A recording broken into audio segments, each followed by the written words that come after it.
selfies. We're obsessed with them. I thought I'd seen them all, until I came across this one. The orange jumpsuit, the space helmet, and the rocket-like capsule. But how exactly did this guy manage to take a photo of himself on the edge of space?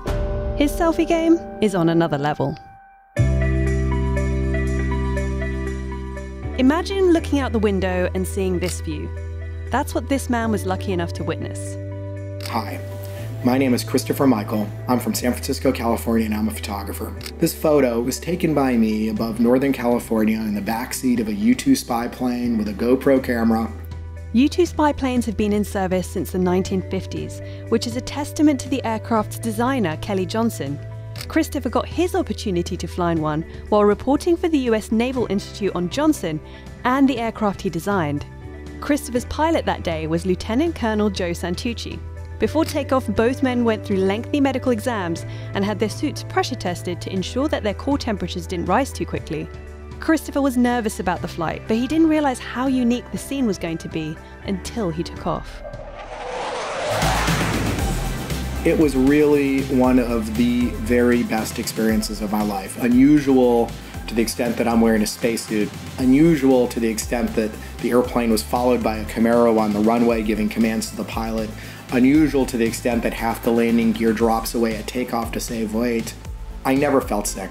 I only felt wonder as the airplane lifted nose up and we went straight up to 70,000 feet. At that altitude, temperatures can drop to 70 below zero. Christopher noticed that the glass in the cockpit was starting to freeze over, but luckily, the ice didn't block the view. The highlight of the flight for me was when Joe Santucci suggested that we turn off air traffic control, or at least turn it down, and it got very quiet in the aircraft.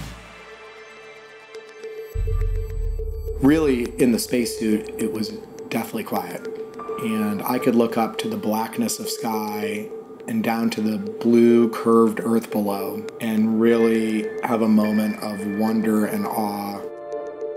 All too soon, it was time to come back down to Earth, which with a U-2 spy plane is a bit of a daunting prospect. It takes a skilled pilot like Santucci to land the U-2, which has to stall over the runway before it touches down.